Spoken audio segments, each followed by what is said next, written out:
Assalamualaikum warahmatullahi wabarakatuh. Perkenalkan nama saya Fadel Pravian Akika, nomor BP 1910533015. Saya berasal dari kelas Akuntansi Internasional. Baiklah, pada kesempatan kali ini saya akan mempresentasikan ujian akhir semester Pancasila saya yang berhubungan dengan COVID-19 yang telah saya beri judul sebagai berikut, yaitu pandemi COVID-19 terhadap sistem etika Pancasila. Kita tahu pada saat sekarang ini, segala situasi serba rumit, serba sulit, dan serba tidak berkecukupan. Karena pandemi COVID-19 itu sendiri di Indonesia sudah berlangsung cukup lama, dari bulan Maret hingga bulan Juni saat sekarang ini. Masih saja tingkat terinfeksinya itu terlalu tinggi, dan tidak ada penurunan. Dan problematika etis dalam penanganan virus corona ini banyak terjadi di daerah-daerah yang sudah dicap sebagai zona merah. Dan tidak menutup kemungkinan juga bisa terjadi di luar daerah yang tidak zona merah, atau yang masih sedikit terinfeksinya. Semua problematika etis itu bisa terjadi karena problematika etis itu sendiri merupakan kesalahan yang dapat dilihat dengan mudah. Dan dapat juga kita ketahui bahwasanya orang itu tidak beretika ataupun suka menyepelekan hal-hal sebagainya. Baiklah, mari kita lihat data terinfeksi COVID-19 di Indonesia yang saya update pada tanggal 5 Juni 2020. Yang pertama itu ada terkonfirmasi sebanyak 29.521, yang dirawat ada 18.308, yang meninggal ada 1.770, dan yang sembuh ada 9.443. Kita tahu bahwasanya melihat data ini, Indonesia terus meningkat tiap harinya korban ataupun pasien yang terinfeksi COVID-19 ini. Tidak ada sehari itu ataupun sehari itu ada kasus yang rendah ataupun sedikit, dan tidak ada sehari itu yang tidak ada kasus. Pasti ada kasus di Indonesia itu. Jadi, kita dapat melihat bahwasanya itu karena masyarakat yang tidak mampu mematuhi aturan-aturan yang ada. Dan kita sebagai warga negara Indonesia merupakan negara yang memiliki kesatuan yang utuh, selalu bersama-sama dalam mencapai tujuan, harus paham dan harus mengerti bagaimana cara menangani COVID-19 itu sendiri. Dan pada saat sekarang ini, saya membagi 3 bentuk partisipasi masyarakat Indonesia dalam menangani COVID-19. Yang pertama, yaitu ada pemerintah, yang kedua ada tenaga medis, dan yang ketiga ada masyarakat. Mari kita bahas satu-satu. Yang pertama itu ada tenaga medis. Kita tahu bahwasanya tenaga medis itu sendiri ialah seseorang yang berada di garda terdepan untuk menangani COVID-19 itu sendiri. Tenaga medis itu serba tahu, serba mampu untuk menyembuhkan segala macam penyakit, dan memiliki etika bahwasanya apabila ada pasien harus disembuhkan, dan itu merupakan tanggung jawab bagi para tenaga medis. Kan tetapi ada suatu kejadian yang membuat kita tidak bisa mencap orang itu sebagai tenaga medis. Bagaimana saya bisa mengatakan demikian? Ada seorang pasien yang datang ke rumah sakit dan menunjukkan gejala-gejala seperti COVID-19.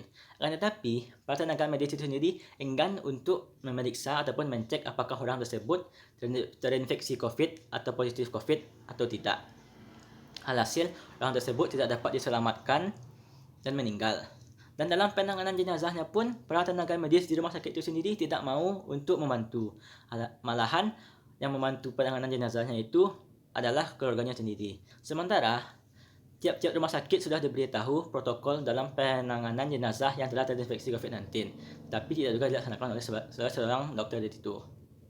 Dan di mana letak tanggung jawab? Di mana letak etika kita sebagai dokter, yang di mana kita harus membantu, harus menolong, dan harus menyembuhkan segala macam penyakit yang ada pada pasien. Yang kedua itu ada pemerintah. Pemerintah itu sendiri sudah menetapkan beberapa macam kebijakan ataupun aturan seperti lockdown, social distancing, PSBB, dan menggunakan masker. Akan tetapi, dalam mencukupi ataupun dalam menaati ataupun memberi kebijakan itu, pemerintah harus tahu bahwasanya jika lockdown ada dampaknya bagi masyarakat kecil, dan jika ada masker itu dijual, dan ada juga ada masker itu dijual dengan harga yang tinggi, itu sangat berdampak bagi masyarakat miskin. Dan mengapa pemerintah itu perlu mengetahui sifat keadilan ataupun sifat tolong menolong antar sesama? Kita tahu bahwasanya pemerintah itu memiliki kekuasaan yang ditunjuk oleh masyarakat, dan pemerintah itu harus punya etika yang baik kepada masyarakat sebab dia sudah ditunjuk dan diberi kepercayaan. Etikanya yaitu adalah membantu mensejahterakan rakyat itu sendiri dan tidak membeda-bedakan di antara masyarakat itu sendiri, baik kaya maupun miskin. Tetapi donasi ataupun bantuan yang diberikan pemerintah itu tak kunjung turun ataupun terlalu lama turunnya kepada masyarakat miskin. Alhasil masyarakat miskin pada saat sekarang ini yang telah melaksanakan lockdown ataupun PSBB susah hidupnya ataupun perekonomiannya pun turun. Tidak dapat menghasilkan uang untuk mencukupi kebutuhannya dan dia berharap kepada pemerintah. Akan tetapi pemerintah itu sendiri tidak mampu ataupun masih belum bisa memberikan dana yang secukupnya. Sementara masyarakat disuruh lockdown berdiam diri di rumah tanpa pergi keluar dan tidak ada penghasilan. Aturannya pemerintah sebagai yang memiliki kekuasaan dan yang mengatur harus memberi donasi. Itulah ketika kita sebagai penguasa mampu memberikan yang terbaik bagi masyarakatnya. Dan yang ketiga ada masyarakat. Masyarakat ini merupakan masalah yang terumit ataupun yang terberat. Mengapa saya bisa mengatakan demikian? Kita tahu masyarakat telah diberi aturan oleh pemerintah.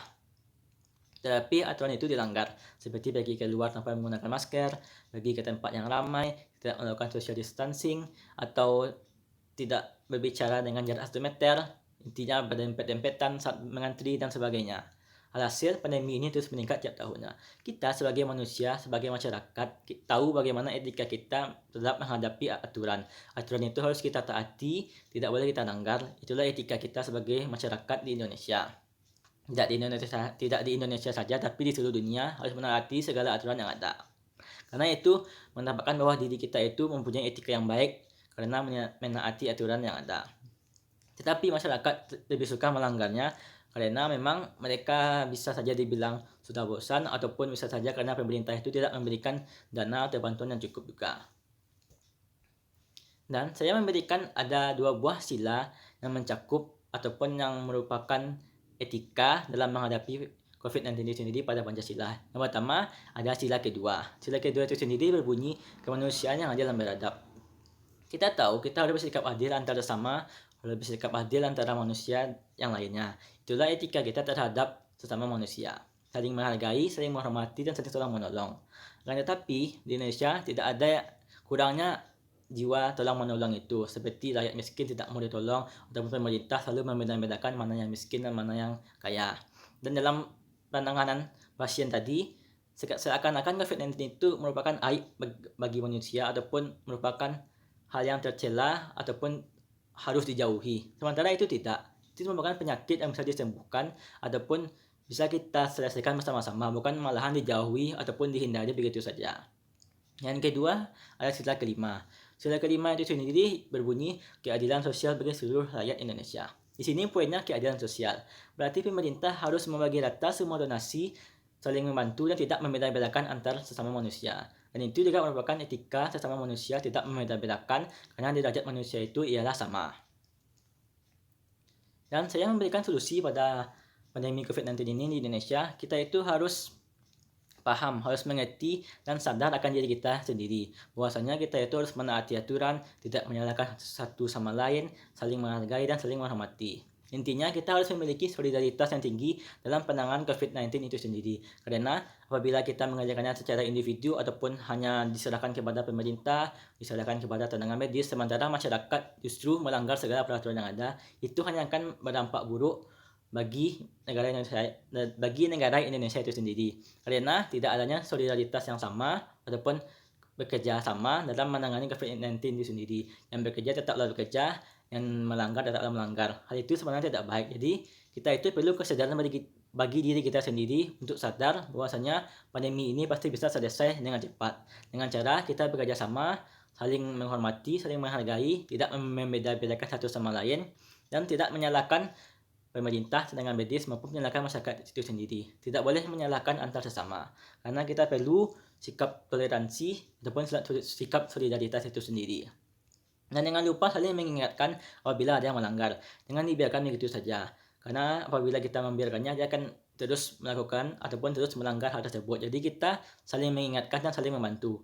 Itulah kunci bagaimana kita bisa menangani COVID-19 itu sendiri tanpa berlangsung cukup lama seperti saat sekarang ini. Baiklah, itu yang dapat saya sampaikan di presentasi saya kali ini. Apabila ada kata yang salah, mohon dimaafkan. Apabila ada kata yang tidak cocok, mohon dimaafkan. Saya Fadel Parvinafika, mohon maaf. Terima kasih atas perhatiannya. Assalamualaikum warahmatullahi wabarakatuh.